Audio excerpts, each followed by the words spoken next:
exclusiva responsabilidad de los autores y pueden o no coincidir con la visión del Ministerio de Educación y de la Universidad de Playa Ancha.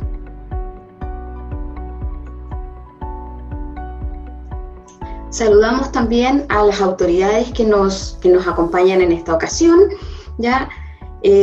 Comentarles que, bueno, sin duda este año 2020 nos ha conducido a modificar diversas formas de vivir la vida, producto de la pandemia y todas las implicancias.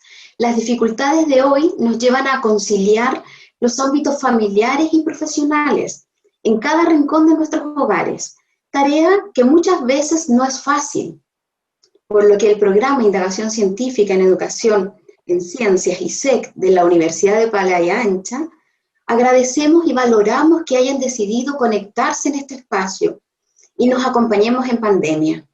Muy bienvenidos, académicos, académicas, profesores, profesoras, adultos mayores, estudiantes universitarios y estudiantes escolares, apoderados y público en general. Damos inicio a nuestro tercer conversatorio comunitario Acompañémonos en tiempos de pandemia. Les invitamos, en primer lugar, a silenciar sus micrófonos para evitar así cualquier tipo de interferencia. ¿Ya? Si tienen alguna duda o comentario, pueden apuntarlos en el chat. ¿Ya? Ahí está Franco, muy pendiente de las interacciones, o también hacerlo cuando demos el momento de la interacción a viva voz, ¿ya? Y encendiendo ahí sus micrófonos. Les comento también que es importante tener en cuenta que tanto en el desarrollo como en el cierre de la presentación tendremos un tiempo para leer sus preguntas y sus interacciones y también para realizar preguntas y comentarios, ¿ya? Vamos a dividir la presentación de nuestro invitado en tres grandes momentos, ¿ya? Donde vamos a detenernos a conversar sobre la temática planteada. En esta oportunidad conversaremos en torno al tema aspectos constitucionales del proceso constituyente.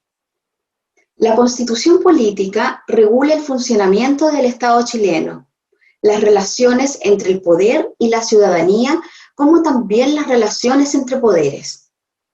En ella se señala de forma expresa cuáles son los derechos que tienen los chilenos y chilenas, y además regula los mecanismos para valer estos derechos. Es el orden jurídico fundamental de la comunidad, fija los principios rectores de los cuales se debe formar la unidad política y se debe asumir las tareas del Estado. La Constitución o Carta Magna contiene los procedimientos para resolver los conflictos al interior de la comunidad, regula la organización y el procedimiento de la formación de la unidad política y la actuación estatal, crea las bases y determina los principios del orden jurídico en su conjunto. En pocos días más, el 25 de octubre, como país y ciudadanos, estaremos ejerciendo un acto del todo relevante, un derecho garantizado en la Constitución, el derecho a voto, y cuya importancia se centra precisamente en decidir cambios sobre la materia. Entonces, este es un momento preciso e idóneo para reunirnos en torno a los siguientes temas: la Constitución política, su relevancia e historia, aplicación política de la Constitución y momento constituyente actual. Hoy nos acompaña en este proceso de reflexión y conversación el abogado Xavier Palomino Segovia, candidato magíster en Derecho Regulatorio de la Pontificia Universidad Católica de Chile.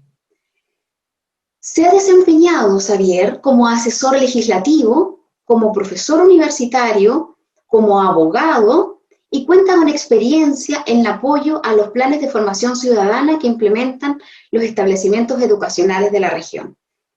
Agradecemos muy especialmente a Xavier por haber aceptado nuestra invitación para poder conversar sobre este tema tan importante para el país. Como programa ISEC-UPLA, esta es una contribución emergida desde las líneas de la alfabetización científica crítica, la cual busca fundamentalmente contar con una información válida para tomar decisiones o bien para generar acciones dentro de una comunidad. Es importante tener en cuenta que tanto en el desarrollo como en el cierre de la presentación tendremos tiempo para leer y hacer las preguntas y comentarios. Muchas gracias, Javier, por tu presencia y muy bienvenido. Muy bien, muchas gracias Karen. Bueno, buenos días a todos y a todas, particularmente en esta mañana de sábado. En primer término, agradecerle al ISEC UPLA, ¿cierto?, por esta invitación para participar de este conversatorio. Y en segundo lugar, agradecerle a todos ustedes por convocarse, digamos, un día sábado hasta ahora para conversar de un tema tan relevante como es el proceso constituyente que actualmente estamos viviendo. Entonces, para partir quisiera decir un par de cosas para organizarnos respecto a cómo va a desarrollarse la presentación. Como estamos limitados de tiempo y el tema puede dar lugar a muchas horas de conversación, voy a limitarme a tres grandes temas que los describió Karen. En primer término, voy a referirme a aspectos generales de la Constitución y su aplicación práctica. En segundo término, centrarme en el proceso constituyente propiamente tal, es decir, sus reglas, ¿verdad?, cómo se va a desarrollar, etcétera, y sus consecuencias. Y en tercer término, quiero plantearle un par de aspectos críticos o problemáticas, digamos, que no están totalmente resueltas en el proceso constituyente y que van a tener que empezar a conversarse en el debate público. Para lo primero voy a destinar unos 15 minutos, después voy a abrir un espacio a preguntas, lo mismo en el segundo caso, y en el último bloque va a ser un poco más corto porque ahí básicamente la idea es dejar planteado ciertas temáticas, ¿ya? Lo segundo que quisiera plantear que lo que vamos a ver en la presentación ha sido lo más resumido posible, atendía la complejidad de la materia. De tal manera que desde ya anticipo que lo que está puesto en la presentación es una exposición, de tal manera que alguna imprecisión desde el punto de vista de la regulación podría estar para los efectos de ser más didáctico, perdón, y más asequible para la conversación, ¿cierto? Para no entrar tanto en detalles de carácter académico, discusiones muy profundas. Lo otro que quería mencionar era que, bueno, en cada uno de los aspectos voy a ir entregando herramientas que les permitan a ustedes ir profundizando en algunos aspectos. Porque yo creo que este tema es tan grande, es tan inabarcable en un par de horas, siquiera en días, o sea, meses si se quiere. Cada uno puede tener la oportunidad ahí de que con las herramientas que yo les voy a ir mostrando en cada parte, pueda ir profundizando en algunos aspectos.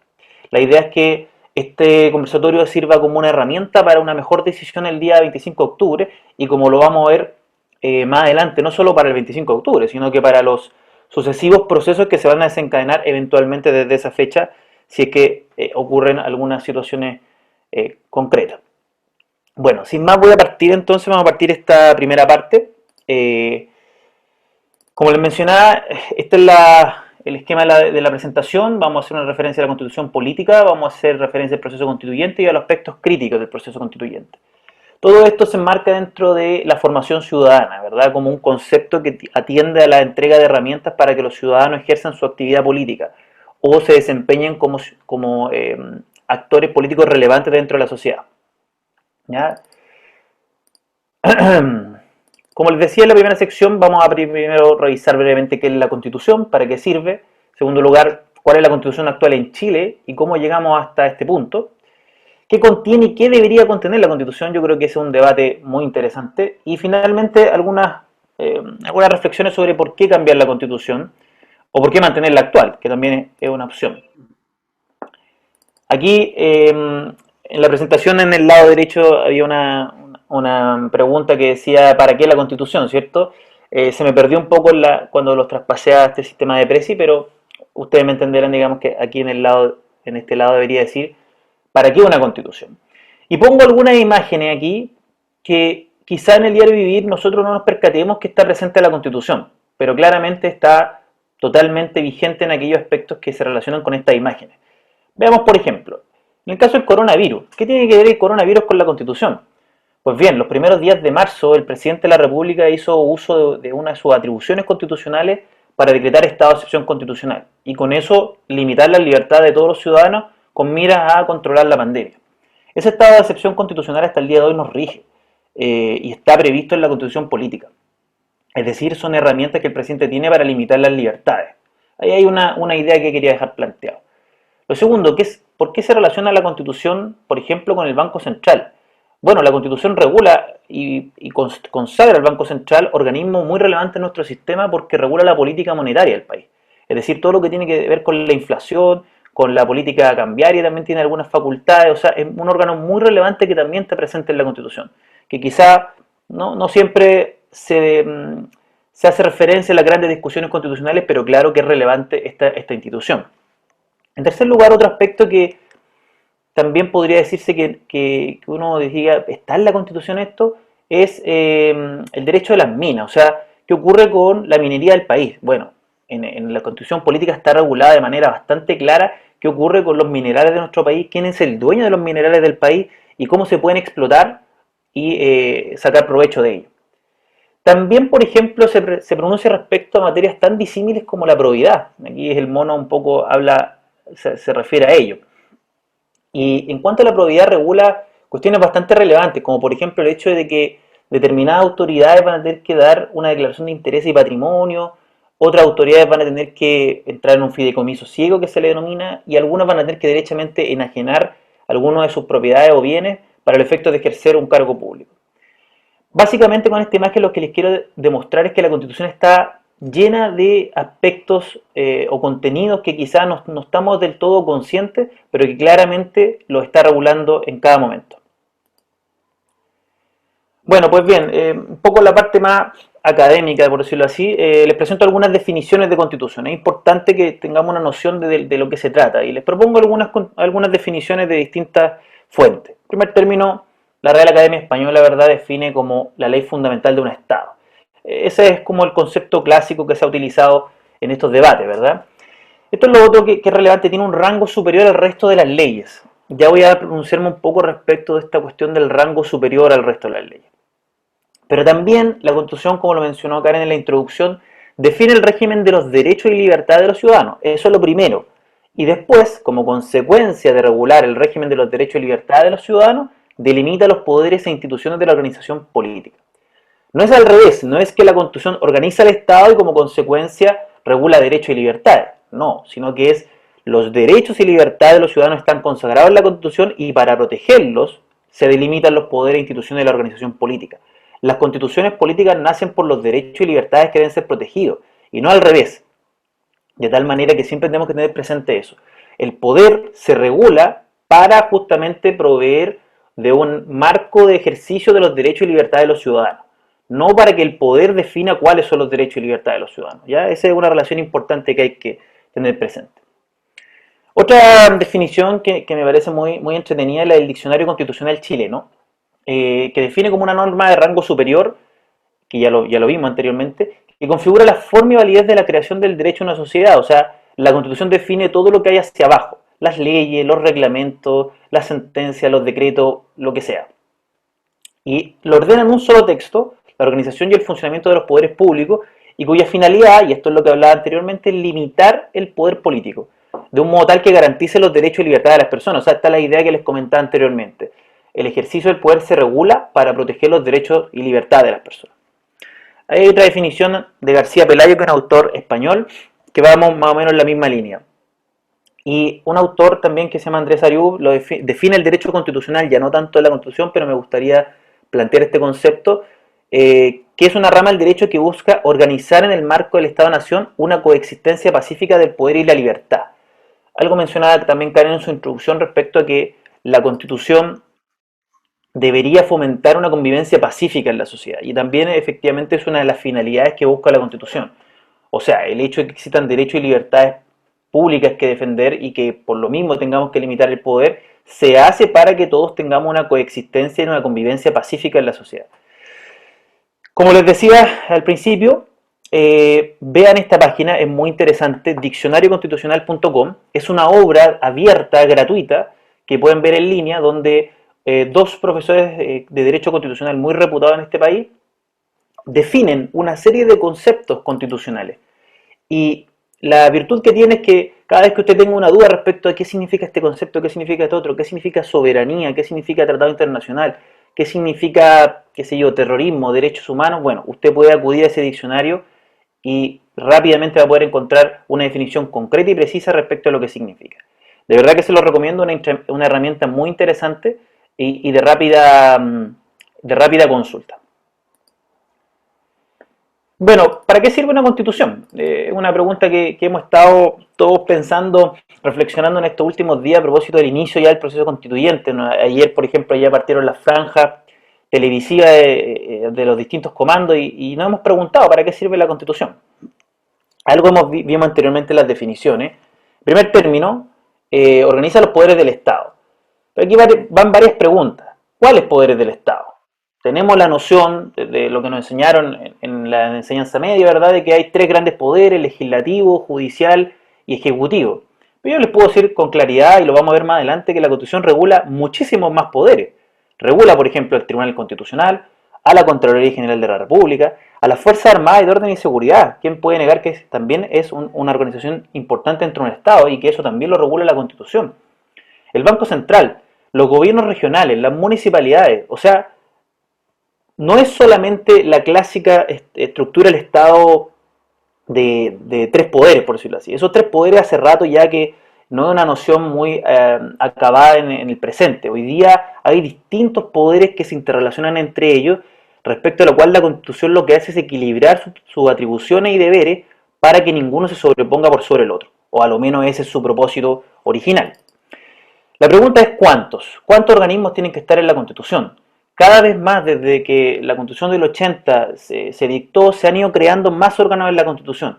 El último fue, por ejemplo, el Servicio Electoral, que se elevó a rango constitucional por distintas razones de generarle cierta autonomía. Pero cada vez más hemos introduciendo más órganos y más órganos a la Constitución política. Por ejemplo, el Consejo Nacional de la Televisión también está en la Constitución, a lo menos previsto.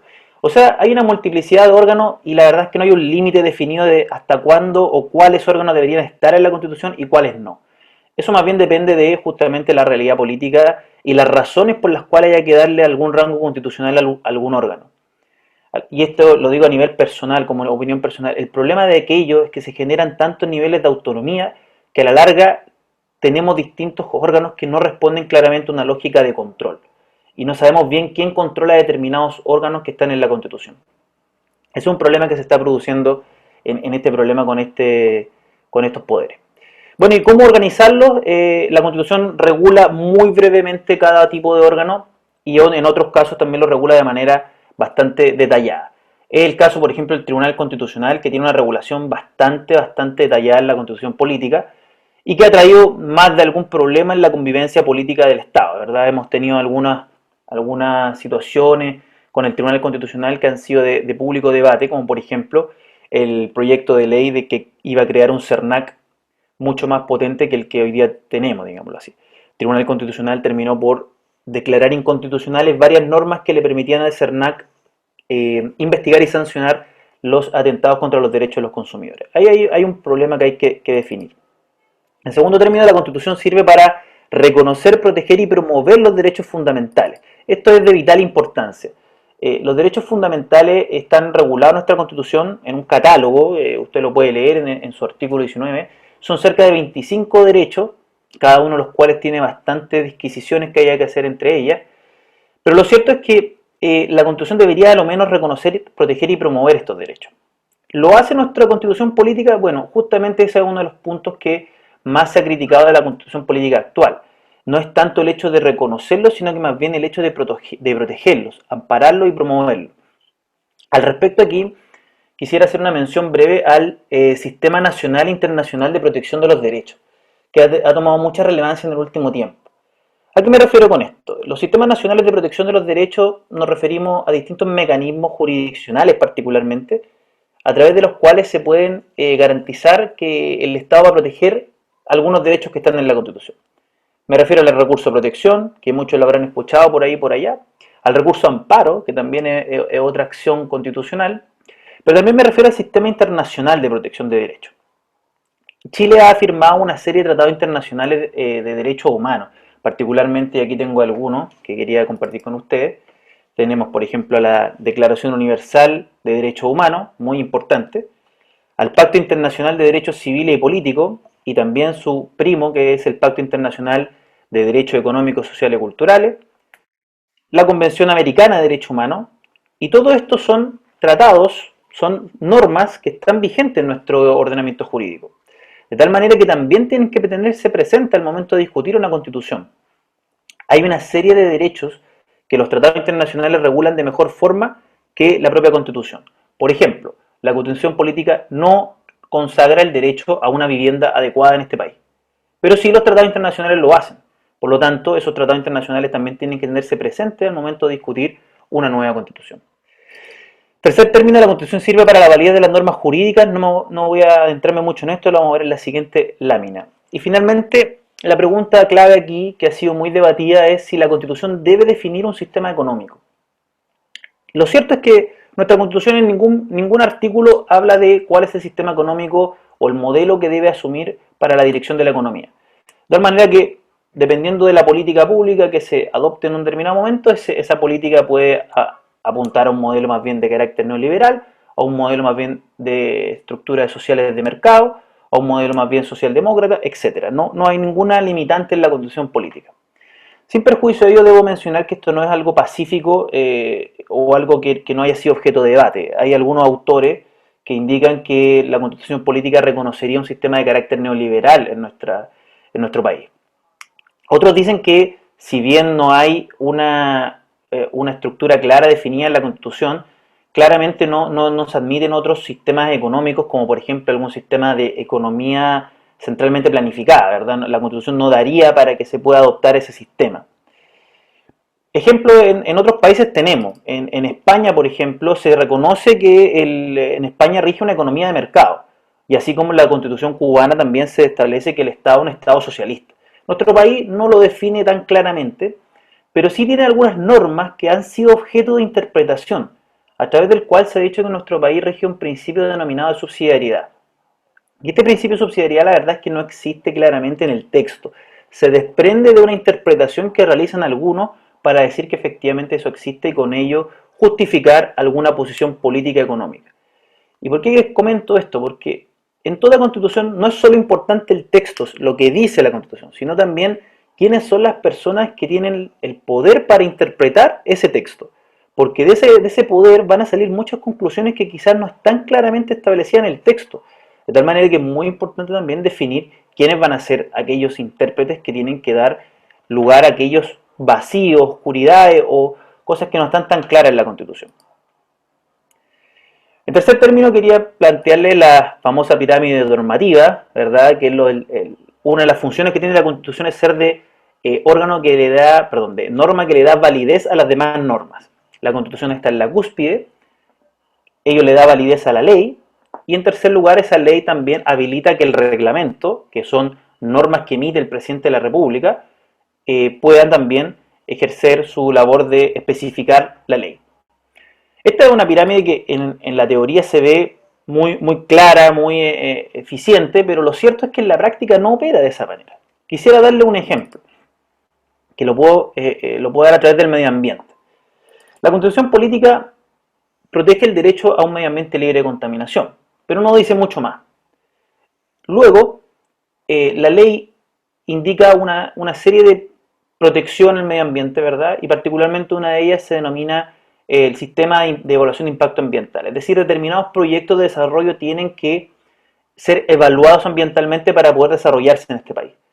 Ahora bien, hay un reglamento que esa ley de alguna manera describe o detalla, que es el reglamento del sistema de evaluación de impacto ambiental.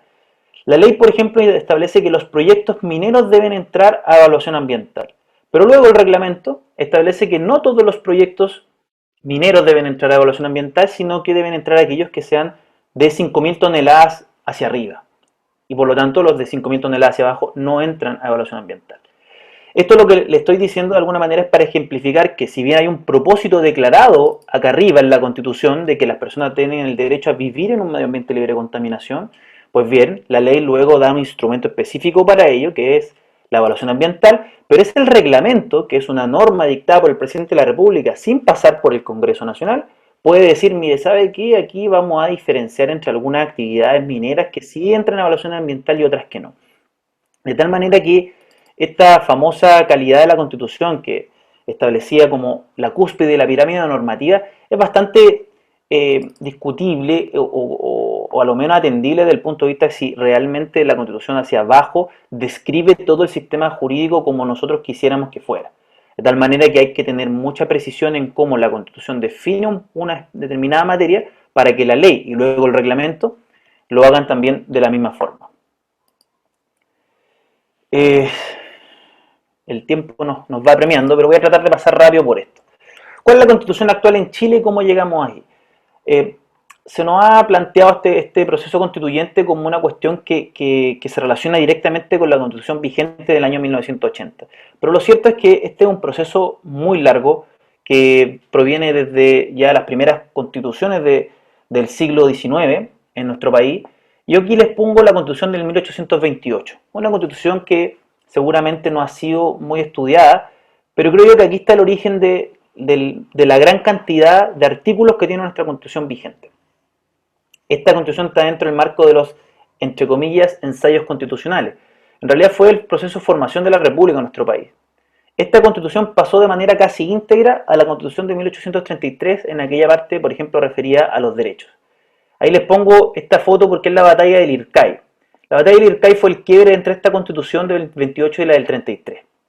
Luego, entre la Constitución del 33 y la de 1925, que fue la que le sucedió, hubo una serie de otros conflictos militares, civiles, como por ejemplo aquí está la batalla de los Loros, que también fue un conflicto militar de alrededor del año 1851, que justamente fueron debilitando el poder que inicialmente tenía esta Constitución del 33.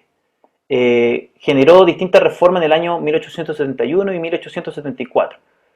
Luego, derivada la crisis del parlamentarismo, aquí pongo la imagen del ruido de sable, ¿cierto? Llegamos a la Constitución del 1925, la cual a su vez también se reformó sucesivas veces durante el siglo XX recién pasado. Y bueno, finalmente la Constitución del 80 está claramente marcada por el golpe militar, que fue el que dejó sin efecto esta Constitución del 25 y convocó a la redacción de una nueva Constitución que es la de los 1980. Ahora, lo que quiero mostrar con esto es que la Constitución política es un proceso histórico. Si usted compara algunas normas de la Constitución política del 80 con algunas de las que están aquí, en la de 1828, 1833, algunas son prácticamente idénticas. Es decir, este es un proceso paulatino de décadas, siglos de regulación que de alguna manera nuestro país ha estado creciendo a lo largo con ella. De tal manera que cuando uno se pregunta si la Constitución del 80 en su totalidad es desechable, lo cierto es que no. Hay normas que provienen, como les digo, desde siglos pasados y que han hecho que la República de alguna manera se vaya estructurando en torno a determinar reglas que ya son, históricas. Y lo otro que esta lámina quería mostrar era que cada momento de la Constitución está marcada por algún conflicto bélico o de carácter civil y que de alguna manera las constituciones no nacen por un debate pacífico y del todo amigable o que nos ponemos todos de acuerdo si en realidad hay que cambiar la Constitución. Generalmente estas parten de un conflicto grave en la convivencia política.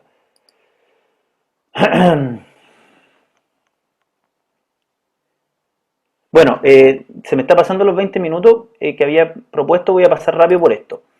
¿Qué contiene y qué debería contener la Constitución? Ahí yo les nombro cuáles son los capítulos de la Constitución actual. Algunos ya los mencionamos, ¿cierto? Poder Judicial, Ministerio Público, Tribunal Constitucional, Servicio Electoral, Contraloría General. Todos estos organismos están regulados en la Constitución Política.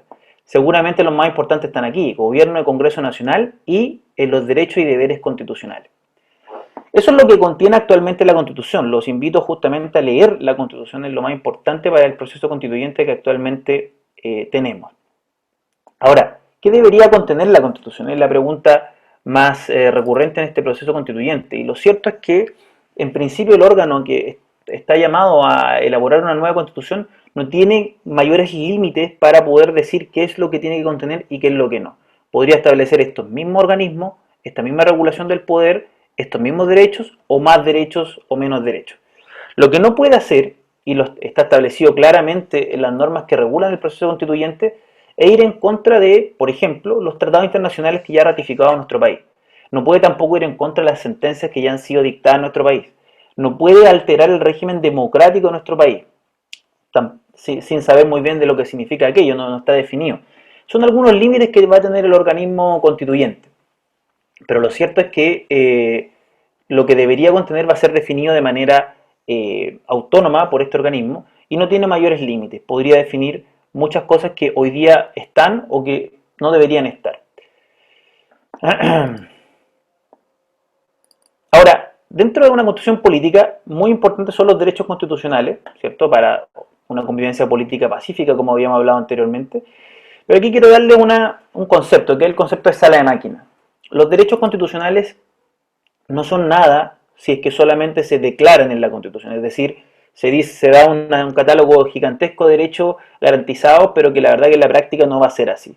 Por eso mismo es importante que también la sala de máquinas, que significa cuál es la regulación de las instituciones políticas de un país, llevan a la práctica estos derechos que están consagrados en la Constitución. Este concepto de sala de máquinas fue acuñado por un constitucionalista latinoamericano muy importante de estos tiempos, llamado Roberto Gargarella. ¿Y por qué les digo este tema de la sala de máquinas? Aquí ustedes pueden ver una lámina sacada de la Biblioteca del Congreso Nacional, en el cual se diagrama el procedimiento de formación de la ley. Como verán, un procedimiento complejísimo, que tiene muchísimos pasos, muchísimas opciones, y en cada uno de estos pasos se van configurando determinadas relaciones de poder. Y no solo eso, sino que también muchas intromisiones de afuera de los órganos que están llamados a crear la ley, para poder someter a decisión alguna de su iniciativa. Es decir, presiones políticas, ¿verdad? O injerencia de otro interés. De tal manera que este proceso de formación de la ley es quizás tan importante como el reconocimiento y protección de los derechos.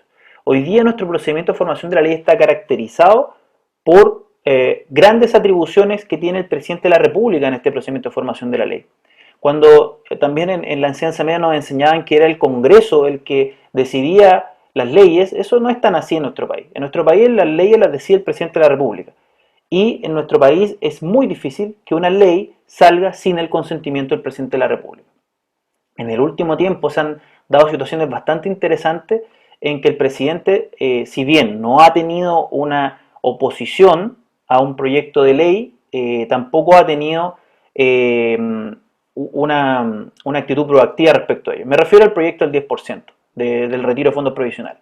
En ese caso el presidente no efectuó algún tipo de oposición al proyecto, tampoco lo patrocinó, pero pudo salir. Eso no es algo frecuente en el Congreso Nacional. Lo frecuente es que las leyes las redacte el presidente de la República a través de su ministerio, el Congreso más bien hace una labor de revisión del proyecto, pero finalmente el proyecto que va a salir es el proyecto que quiere el presidente. Y eso tiene distintas manifestaciones constitucionales. Y voy a nombrar algunas. Por ejemplo, la potestad que tiene de presentar él algunos proyectos por iniciativa exclusiva. Los parlamentarios no pueden presentar proyectos de ley que, por ejemplo, signifiquen gasto público, pero sí lo puede hacer el presidente de la República. Eso ya es una limitante bastante grande para los parlamentarios en desmedro del presidente. El presidente también tiene la facultad de otorgar urgencia al trámite de los proyectos, o sea, puede ir estableciendo cómo va a ser el trámite de estos distintos pasos y los tiempos que haya que asignarle a ellos, en desmedro de otras iniciativas del Parlamento. También tiene otras facultades, pero la más importante es la del veto. Es decir, el Parlamento podría llevar un proyecto de ley que parta acá y llegue hasta esta etapa, y el presidente puede decir, no me gusta este proyecto y yo quiero cambiarlo. Y eso ha ocurrido, y con bastante frecuencia en los últimos 5 años, nos han vetado una serie de proyectos de ley. Hace poco también ingresó un veto a un proyecto aprobado por el Congreso denominado Proinversión, por ejemplo, que es el último veto que se ingresó hace menos de una semana. Eso significa que el presidente tiene una fuerza, un poder importante en nuestro país, y eso está en el procedimiento de formación de la ley. Es la ley la que la que garantiza los derechos constitucionales de alguna u otra forma. De tal manera que si no ponemos atención a la sala de máquinas, es decir, cómo se hace la ley, difícilmente vamos a tener garantizados los derechos constitucionales que están en la Carta Fundamental. Finalmente, muy brevemente, ¿por qué cambiar la Constitución? Hice algún barrido aquí de las principales razones.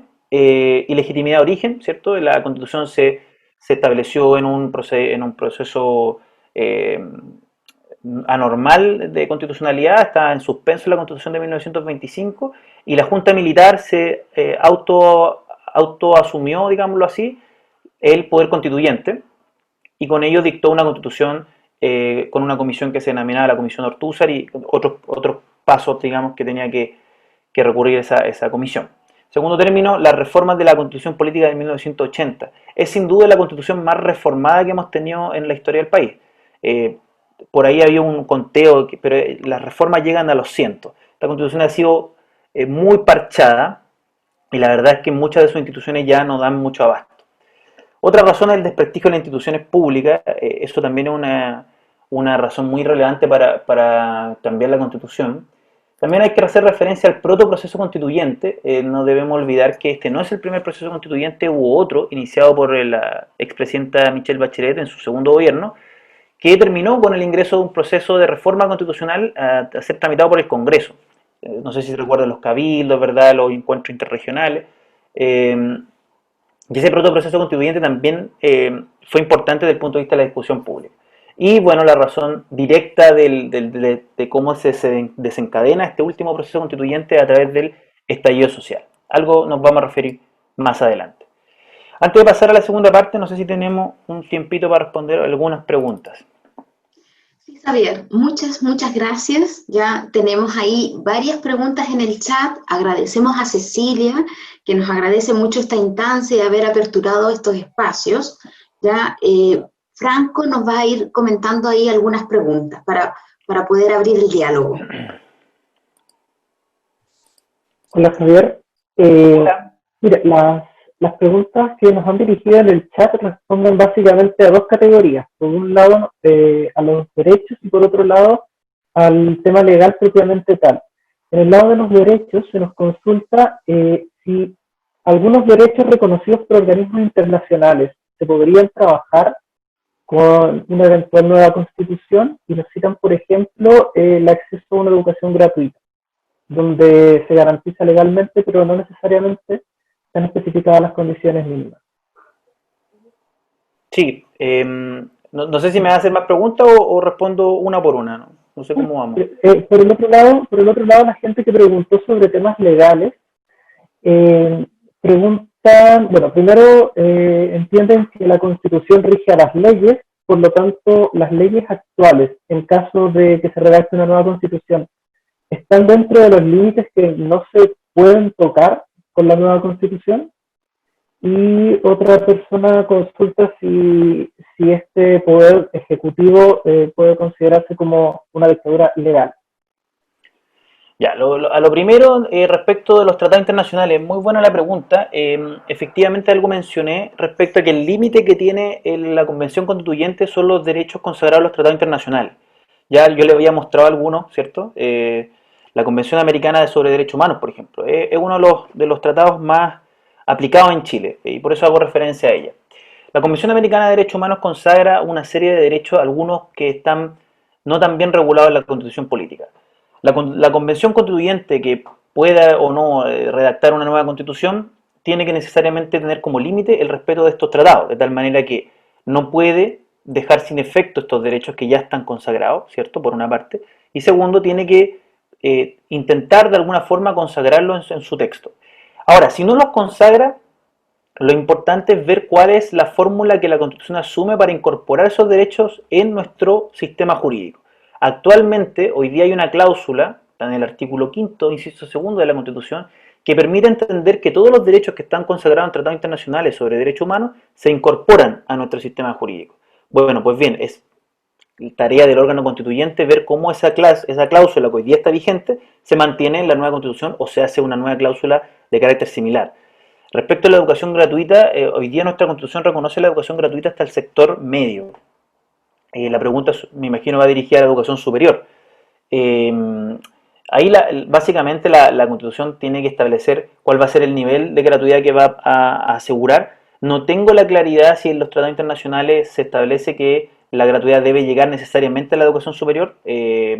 Respecto a ello, además los tratados internacionales son más bien, en algunos casos, normas que intentan que los estados promuevan y garanticen los derechos en la medida en que sus condiciones económicas lo permitan. En nuestro país, por lo menos, ya hay una ley de educación superior gratuita, ¿verdad?, que de alguna manera estaría cumpliendo el estándar que está establecido en estos organismos internacionales. Pero la Convención Constituyente podría establecer un estándar superior a esa circunstancia. La segunda pregunta, no me recuerdo muy bien, voy a preguntarle de nuevo, pero la tercera se refería a si en Chile existe una dictadura del presidente de la República, entendí, ¿cierto? Bueno, hubo un autor alemán muy reputado que cuando salió la dictadura en 1980 decía que Chile era una dictadura constitucional, porque el presidente de la República tenía tantas atribuciones que parecía que en realidad era solamente una persona la que tomaba las grandes decisiones de este país. Eso ha ido cambiando en el tiempo, se han ido equilibrando las facultades entre los distintos órganos, pero yo puedo decirles con seguridad que el presidente sigue manteniendo una importante centralidad en las decisiones políticas del país, tanto a nivel legislativo como a nivel reglamentario y también, y muy importante, y es una discusión que también no se toca mucho a nivel presupuestario. La discusión presupuestaria está arraigada principalmente en el presidente. Es el presidente de la República, a través de su ministerio, el que decide cómo gastar la plata y en qué gastarla. De tal manera que, de alguna manera, en nuestro país siguen habiendo prerrogativas muy fuertes al presidente de la República. Se ha caracterizado esta situación como un hiperpresidencialismo, que algunos discuten que no sea tan así, que hay algunas atribuciones del Congreso Nacional que en realidad vienen a equilibrar esto. En mi opinión personal, creo yo que en Chile sí existe un hiperpresidencialismo y es algo que la nueva Constitución tiene que poner ojo, tiene que equilibrar de buena forma estos poderes para que no sea solamente una autoridad de este país la que tome tantas decisiones múltiples. No me acuerdo la segunda pregunta, si me la pueden repetir, por favor. Sí, la segunda pregunta que tenía que ver con las leyes se refiere a si las leyes que existen actualmente son una limitante a la hora de redactar una nueva constitución. Rotundamente no. Claramente la Convención Constituyente podría establecer normas distintas a las leyes actualmente vigentes. Se ha hecho en la Constitución actual. Yo les comentaba algo sobre la probidad en su minuto. Cuando se modifica el artículo 8 y se establece el principio de probidad en el Estado, o sea que el Estado tiene que actuar, los órganos del Estado y los funcionarios deben actuar de manera leal y honesta en el desempeño de sus funciones, se consagró a nivel constitucional, estableciendo una serie de obligaciones. Eso estaba de alguna manera desajustado con la ley de ese entonces, pero la nueva Constitución, o sea, la reforma de la Constitución de ese tiempo, hizo que la ley tuviera que adecuarse a la Constitución y se dictara la ley 20.880, que es la que se adecua a ese nuevo artículo 8 que regula la probidad. Y con ello distintas autoridades tuvieron que declarar intereses y patrimonio y algunas autoridades tuvieron que también acogerse al fideicomiso ciego, etc. Por dar un ejemplo de alguna manera. En el caso de la Convención Constituyente va a ser un impacto mucho mayor, porque va a ser todo un texto que va a establecer nuevas prescripciones a las cuales las leyes van a tener que adecuarse. ¿Y cuál va a ser la fórmula de control respecto a ello? Bueno, dependiendo cuál va a ser el órgano que va a ser el que ejerza el control de constitucionalidad. Hoy día sería el Tribunal Constitucional, es decir, si yo considero que una ley, después de dictada la nueva Constitución, está en desajuste con esa nueva Constitución, yo tendría que ir a reclamar al Tribunal Constitucional. Pues bien, la nueva Constitución podría decir, por ejemplo, que ese control lo realice la Corte Suprema, por ejemplo, o mantenerlo en el Tribunal Constitucional, pero yo voy a ir a poder reclamar a ese organismo, decir, esta ley o esta otra norma está en desajuste o es contraria a la nueva Constitución, de tal manera que solicito que se deje sin efecto, que se deje de aplicar esta ley. De tal manera que esa va a ser la fórmula en que se va a ver la relación entre Constitución y ley. Bueno, vamos a continuar con la segunda sección. Voy a avanzar un poquito más rápido para poder llegar al final. Vamos a enfocarnos en el proceso constituyente. Aquí vamos a ver los temas, que es el origen del proceso, el cronograma, el plebiscito de entrada como el próximo paso, qué pasa si gana la apruebo, si gana el rechazo, convención constitucional o convención mixta y plebiscito de salida. Vamos a ver todos esos temas. Orígenes del proceso constituyente. Aquí les pongo varias imágenes. El proceso constituyente no nace de un día para otro.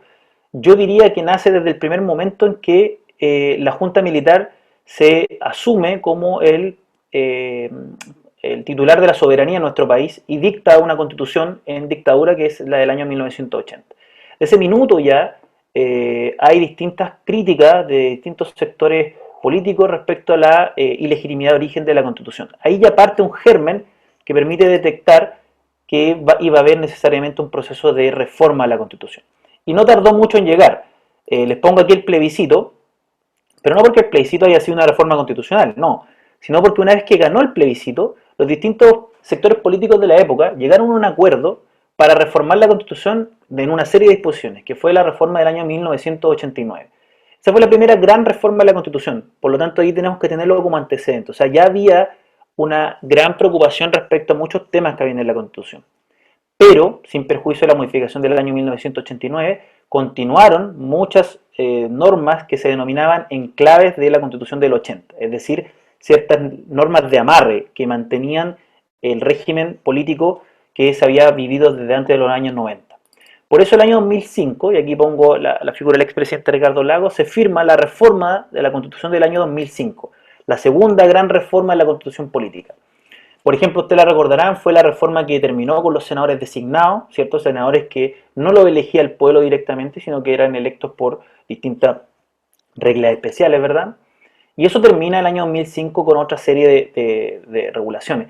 Y es curioso porque es en el 2005 donde el Tribunal Constitucional se le dan más atribuciones que las que tenía antes.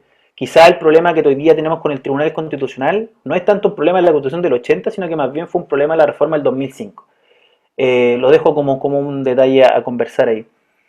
Y bueno, luego vinieron otros procesos. Después del 2005 no hubo muchos sectores que quedaron contentos con la reforma y nace el movimiento Marca AC. No sé si lo recuerdan en las elecciones de la década del 2008 ya en adelante, que promovían la circunstancia de marcar el voto con asamblea constituyente. Ahí hay también un germen de proceso constituyente.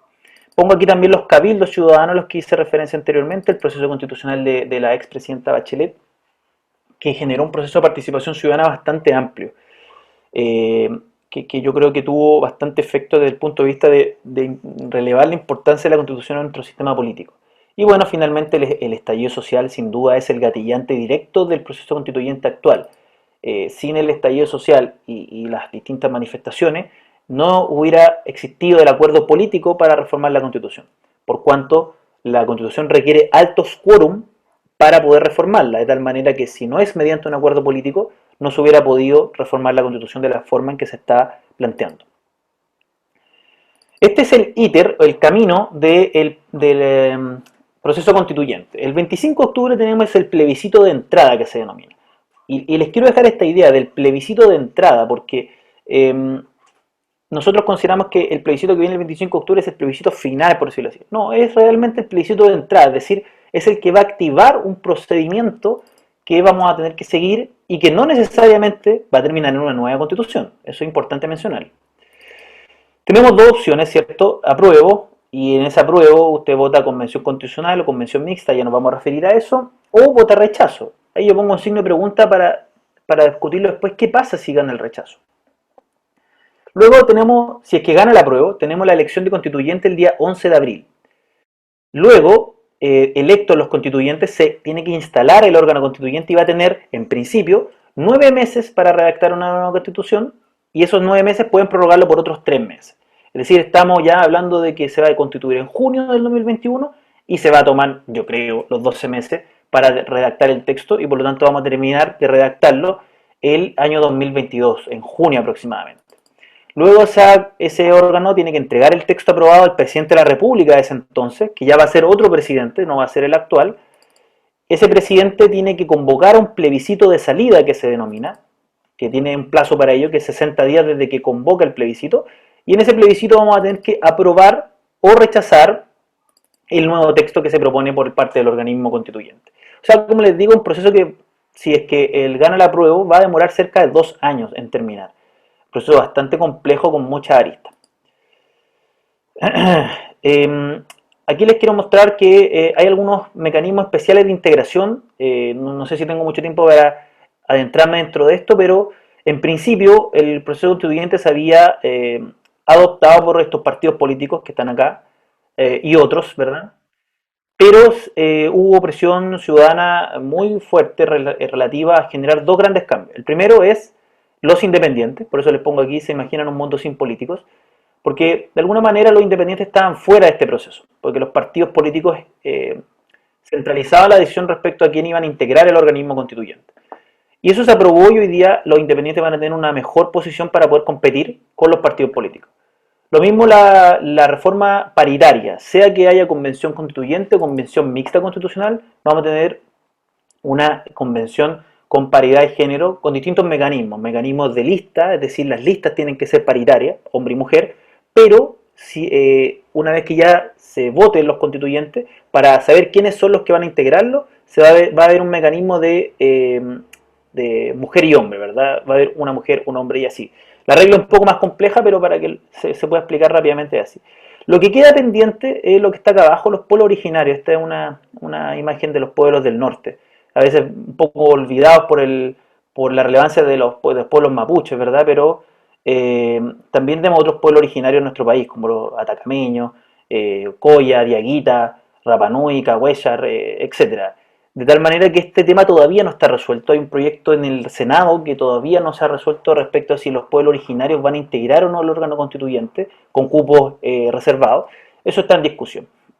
Planteo la pregunta si otro grupo, esto fue planteado en algún momento, si tenían que integrarlo, por ejemplo, con cupos reservados a las personas con discapacidad u otros grupos desaventajados. Eso tampoco ha sido resuelto, pero por lo menos sí está aprobado el hecho de que tiene que ser paritaria y con participación de independientes.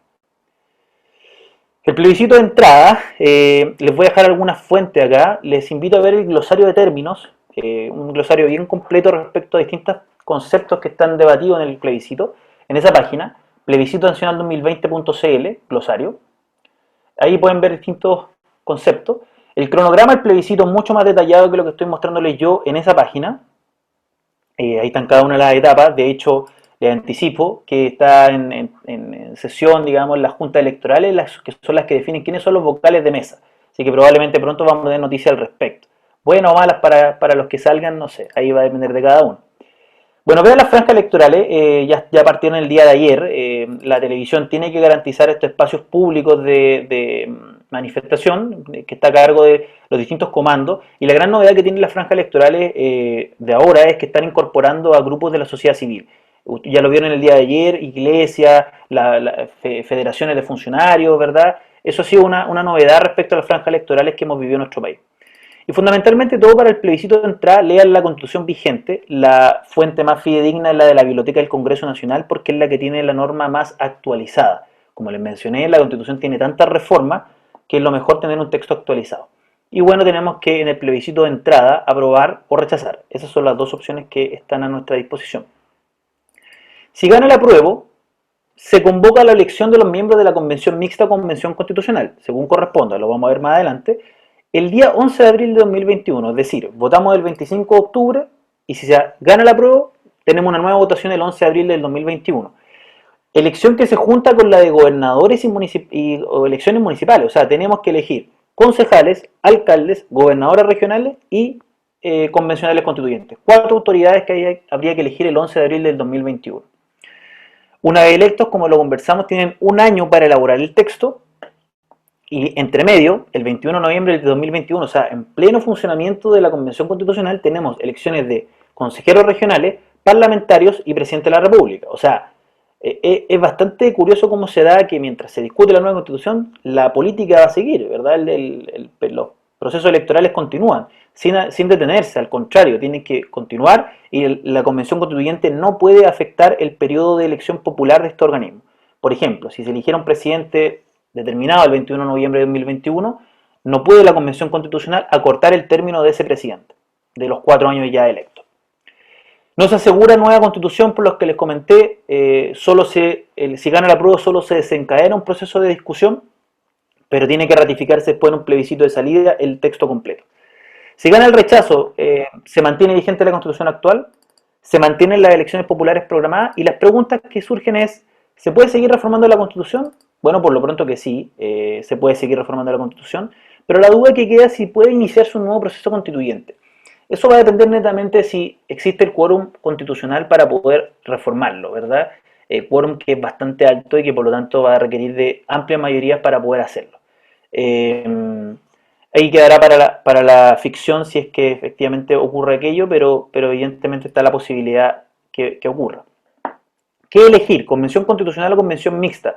La convención constitucional estará integrada por 155 ciudadanos electos especialmente considerados para estos efectos. Para ello se consideran, y esto es súper importante, los distritos electorales y el sistema electoral vigente. Los distritos eligen de conformidad a las normas de los diputados. Por ejemplo, nuestro distrito 7, que es Valparaíso, Viña y otras comunas, nosotros cogemos 8 diputados, ¿verdad? Por lo tanto, nuestro distrito va a escoger 8 convencionales, ¿verdad? De tal manera que todas las normas aplicables a la elección de los diputados se aplican a la Convención Constitucional.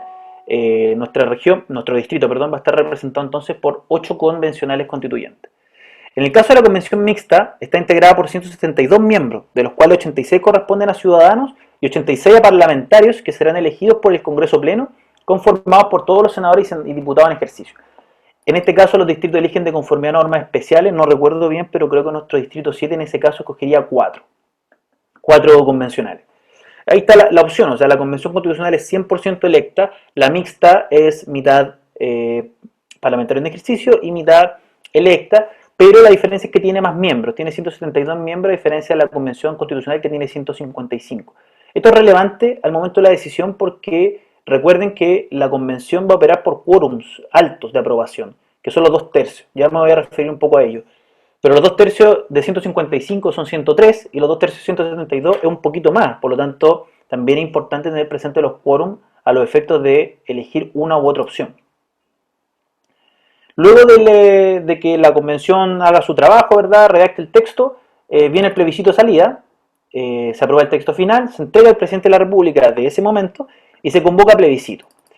Nuevamente vamos a tener que aprobar o rechazar el texto que nos proponga la convención constituyente, ¿verdad? Y va a depender efectivamente de aquello si es que vamos a tener nueva constitución o no. Por lo mismo, el plebiscito que vamos a votar el 25 de octubre no garantiza una nueva constitución, sino que solo garantiza la apertura de un proceso de discusión constituyente respecto a si hay un texto que luego vaya a tener que votarse nuevamente en un plebiscito de salida. Como me he pasado un poquito en el tiempo, voy a simplemente dejar planteados estos aspectos críticos. Algunas cosas que yo creo que son todavía motivo de debate respecto al proceso constitucional y que no son menores. Primero, la regulación de la convención. Una vez que la convención constituyente se instale, tiene que elegir un presidente y un vicepresidente y luego deben darse un reglamento que regule cómo se va a dar el proceso de votaciones, de discusión, etc. Ese procedimiento es muy relevante porque es, como se dice vulgarmente, es la cocina, es decir, cómo se toma la decisión se regula en ese reglamento. Reglamento que no sabemos cuál es, reglamento que no sabemos cómo se va a redactar, cómo se va a proponer, y seguramente ese reglamento va a motivar una discusión muy larga por parte de los convencionales, y no solo eso, sino que va a ser una discusión larga, que va a quitarle tiempo a la discusión constitucional. Si bien el tiempo es relativamente dilatado, tenemos 12 meses en total, cada mes es muy importante respecto de cada temática de la que se quiera discutir. Y si perdemos 1 o 2 meses en discutir cómo vamos a discutir, bueno, se va a perder el tiempo necesario para la discusión constitucional. Otro punto importante que me acuerdo a propósito de esto es que si es que la convención no alcanza a tener un texto en los 12 meses, se disuelve la convención. Eso es un punto que también nos ha conversado mucho. En la normativa actual, si es que se traspasa los 12 meses y no se entrega el texto completo aprobado al presidente de la República, entonces se disuelve la convención, de tal manera que termina el proceso constituyente. Entonces, si vamos a estar 1 o 2 meses discutiendo sobre cómo se va a regular el debate de la convención, vamos a perder tiempo valioso para el término del mandato que tiene. Segundo término, los quórums de aprobación, algo ha estado en la prensa en el último tiempo. Se discute si es que cada disposición de la Constitución debe aprobarse por 2/3, que es un quórum bastante elevado de aprobación, o bien el texto completo debe aprobarse por 2/3. Una u otra opción es muy distinta, por cuanto si es que el quórum se requiere para toda la totalidad del texto, generar las mayorías para ello va a ser mucho más complicado. Entonces, hay un tema ahí con los quórums de aprobación. Estos quórums también aplican respecto de la regulación anterior que les mencionaba. O sea, hay un problema ahí que puede generar situaciones de debate muy arduo al interior de la convención y que finalmente no se generan acuerdos en materias sustanciales. De tal manera que la Constitución va a tener que necesariamente aspirar a ser un texto mínimo, un texto corto, pequeño, por cuanto para poder generar mayorías amplias necesitamos estar todos de acuerdo. Y no vamos a estar todos de acuerdo en todos los temas que se quieran plantear. De tal manera que para poder alcanzar los 2/3 tiene que ser algo que convenza a la gran mayoría de los sectores políticos que estén representados. Tercer punto que me parece importante que haya que discutir: Carta Blanca o Constitución de 1980. Es decir, ¿La convención tiene que partir redactando en una hoja en blanco la constitución? ¿O vamos a tomar como base la constitución del 80 para partir discutiendo y modificando ese texto?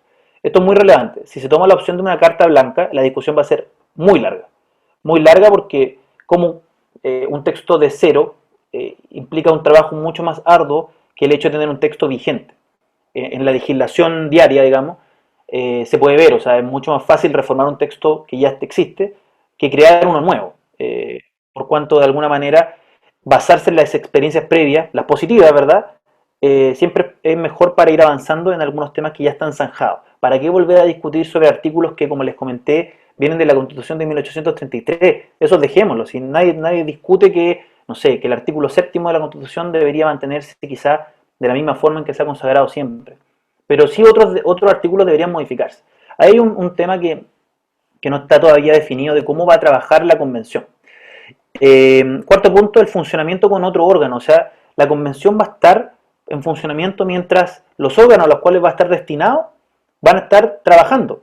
El presidente de la República, el Congreso, el Poder Judicial, el Tribunal Constitucional, la Contraloría, etc. Y hay una norma del proceso constituyente que indica que, si bien la convención no puede tocar a los otros órganos, sí va a poder modificarlos cuando esa modificación sea sustancial. De tal manera que eso necesariamente va a condicionar el ejercicio de esos órganos. Y no está totalmente claro cuál es esa modificación sustancial a la que se refiere la norma. De tal manera que podrían generarse problemas entre la convención y los órganos que ya están constituidos o electos a esa fecha. Bueno, traté de ceñirme al tiempo. Discúlpenme lo rápido, pero la verdad es que el tema da para conversar, pero mucho más de lo poco y nada que pude expresarle. Finalmente la reflexión que quiero dejarle es, bueno, a votar, ¿verdad? Eso es lo fundamental. Es un proceso histórico que estamos viviendo. Primera constitución, eso me faltó mencionarlo, primera constitución que va a redactarse en democracia y electa, o por lo menos que su decisión va a tomarla el pueblo. Todas las constituciones anteriores, como les mencioné, provienen de conflictos militares, de conflictos cívicos, pero en ninguno ha habido una discusión democrática, pública, deliberativa, como la que estamos viviendo. De tal manera que, independientemente de cuáles sean sus opciones, es un proceso histórico que hay que hacerse parte. De tal manera que primero los invito a votar en el plebiscito de entrada, apruebo o rechazo, convención constitucional, convención mixta. Algunas claves yo les fui dando de cada opción, qué es lo que ocurre. Recuerden que el plebiscito de entrada, votar apruebo, significa abrir un espacio de discusión, pero tenemos después el plebiscito de salida. Y más importante que todo eso, no solamente votar apruebo y convención constitucional o convención mixta, sino que luego participar activamente del proceso, por ejemplo, de la elección de los convencionales, informarse quiénes van a ser los convencionales, para que no se repita lo mismo que hemos vivido en los últimos 30 años, y luego fiscalizar desde la ciudadanía cuáles son los contenidos que se están discutiendo en esa convención, de tal manera que sea justamente esa ciudadanía que decidió abrir este proceso la que decida cuáles son los contenidos. Y bueno, finalmente, evidentemente, votar en el plebiscito de salida. Eso es lo que le quería transmitir. Quedo atento a sus preguntas, sus comentarios. Muchísimas gracias por esta invitación y espero haber clarificado dudas o por lo menos haber planteado la intención de reflexionar sobre estos temas. Y no olviden revisar las distintas fuentes que les fui compartiendo. Son fuentes abiertas, públicas, gratuitas y que solo merecen una parte de su tiempo para poder llegar más informado al plebiscito. Muchas gracias. Gracias, Xavier. Ahí tenemos en el chat muchas personas que están agradeciéndolo. Tenemos también preguntas, ¿ya? Y nos quedaron algunas preguntas pendientes ya del primer bloque. Así que ahí Franco te las va a ir comentando. Bueno. Hola, Javier. Las preguntas que están redactadas hasta el momento giran principalmente en torno a tres ejes. En primer lugar, tenemos una precisión respecto a una de las preguntas del primer bloque. Tenemos algunas preguntas respecto de la figura presidencial y una pregunta sobre el plebiscito final. ¿Ya? Así que partiendo por la precisión que nos hicieron de la pregunta anterior, Catalina, que fue quien nos consultó acerca de esta pregunta de los derechos internacionales, que si se pueden seguir trabajando con la nueva Constitución, cuando hablaba de educación, no se refería necesariamente a la educación gratuita, sino a la calidad de la educación. Se refería a si esta nueva Constitución puede dar mecanismos que garanticen que esa educación sea de calidad. Claro, por lo pronto que sí, o sea, como les decía anteriormente, la Convención Constitucional no tiene ningún límite para decir qué es lo que regula o no. De tal manera que bien podría establecer no solamente la gratuidad, y perdón por no haber entendido la pregunta, pero había escuchado gratuidad, no solamente podría establecer que la educación básica, media y superior deban ser gratuitas, sino que además podría establecer que, no sé, existirá un mecanismo de acreditación de la calidad de tal manera, con tales estándares, objetivos, integración del órgano que lo va a fiscalizar, etcétera. O sea, la Convención Constitucional no tiene límites respecto a ello y podría hacerlo. Lo que sí, por una cuestión de estilo, se suele hacer una regulación más bien de carácter general y dejarle a la ley otros aspectos para desarrollar más en específico. Pero también hay que tener presente el otro límite, que es el límite de los 2/3. De tal manera que, si bien se puede dejar presente un mecanismo de aseguramiento de la calidad en la Constitución, se debe tener presente que eso tiene que alcanzar el quórum para ser aprobado. Eh, y bueno, dependiendo de cuál es ese mecanismo, hay que conseguir la mayoría para que ese contenido sea aprobado. Pero en principio, la Convención no tiene ninguna limitante para hacerlo. Muchas gracias. Las preguntas que tienen que ver con la figura del presidente. En primer lugar, Rubén consulta si este nuevo proceso constituyente podría aminorar el absolutismo que se centra en el presidente de la República. Y por otro lado, Jennifer consulta si es que el presidente, al ser negacionista y totalitarista, nos da alguna garantía respecto del proceso constituyente. Respecto a lo primero, entiendo que la pregunta va dirigida si es que, y me corrigen si es que estoy equivocado, si es que la nueva constitución que se redacte podría establecer un sistema que no apunte tanto al hiperpresidencialismo actual, sino que cambie eso y que sea otro sistema. Si es así, claramente. Es otra de las discusiones públicas que se ha dado, quizá en mi opinión no de manera tan profunda, en torno a si nuestro sistema presidencialista hay que mantenerlo o modificarlo. Por ejemplo, avanzar a un sistema más bien de carácter parlamentarista, o bien un sistema semipresidencial en el cual algunas atribuciones son compartidas con el Congreso Nacional. Muy similar al sistema francés, que el sistema francés tiene un semipresidencialismo, se ha hablado mucho de tener como modelo a la Constitución francesa que establece este sistema semipresidencialista. Ojo ahí con importar cuestiones del derecho comparado de otras jurisdicciones para nuestro país, pero es algo que debería conversarse. En mi opinión, creo yo que el hiperpresidencialismo ha sido una parte de los problemas de la convivencia política en nuestro país y debería a lo menos analizarse algunas atribuciones que tiene, particularmente el veto, la iniciativa exclusiva, la urgencia, o sea, finalmente es el Congreso el que debería decidir qué es lo que tramita primero o no. Piensen ustedes, perdón, en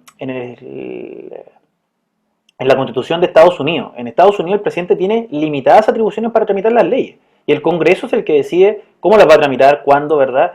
Y en general tiene bastantes atribuciones en su proceso legislativo. Eso no ocurre en Chile y nadie puede negar, digamos, que en Estados Unidos hay un presidencialismo robusto, pero el Congreso sí tiene atribuciones. Ahí hay que ir discutiéndolo.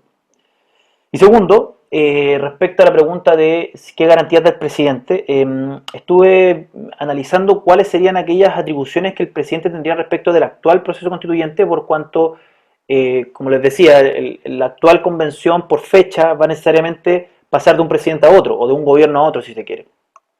Lo más relevante va a ser la discusión, para mi gusto, presupuestaria y financiera.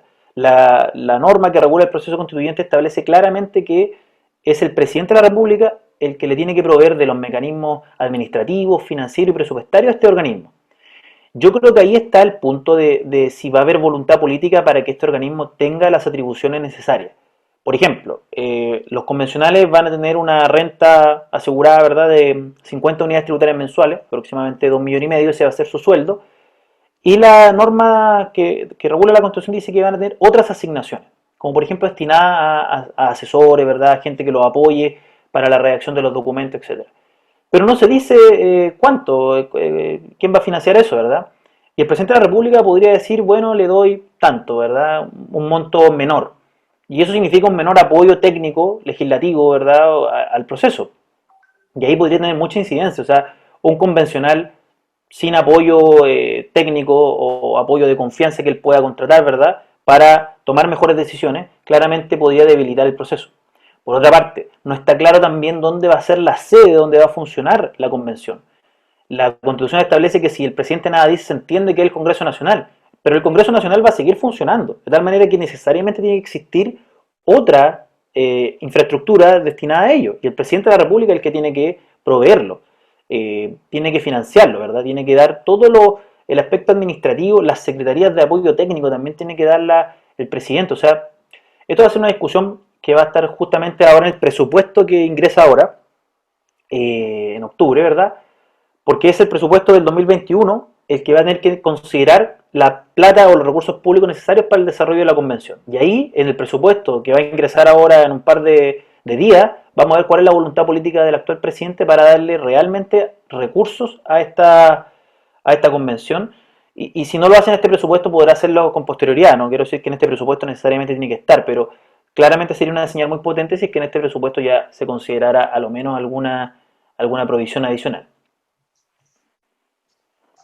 Invitamos ahí a alguno de los participantes, quisiera abrir el micrófono o aclarar la pregunta o precisar con la interacción con Xavier, también lo pueden hacer.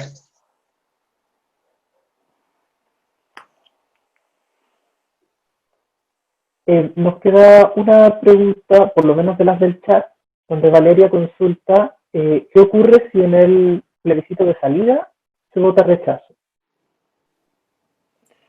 Bueno, ahí la norma que regula el proceso constituyente es muy clara. Dice que queda la constitución vigente, actual del 1980, y esa va a ser la que va a mantenerse vigente. O sea, si se rechaza en el plebiscito de salida el texto que es considerado por la convención, quedamos igual. O sea, de alguna manera van a ser 2 años de trabajo para quedar igual. Esa es la respuesta más sintética y expresa, y de alguna manera aplico lo que ya había mencionado anteriormente en relación a si gana el rechazo ahora, digámoslo así. O sea, ¿puede reformarse la Constitución de nuevo? ¿Puede darse un nuevo proceso constitucional como el que vivimos? Bueno, sí, pero van a requerirse los quórum que ya vimos y que no son fáciles de cumplir.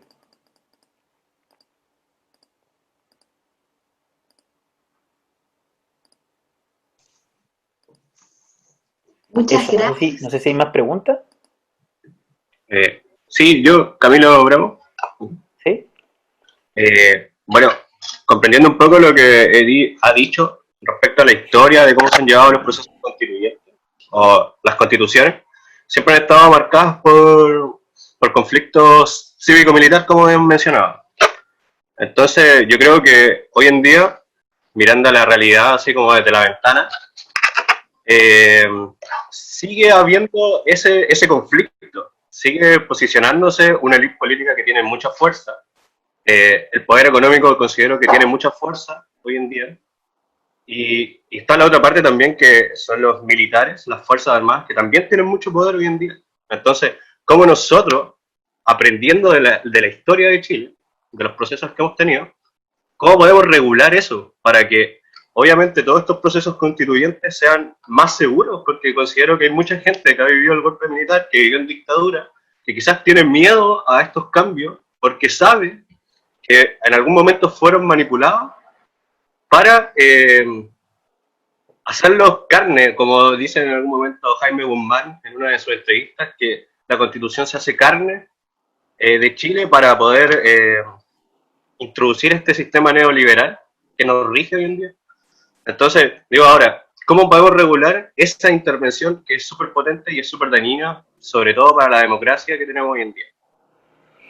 Gracias, Camilo, ¿cierto? Camilo. ¿Sí?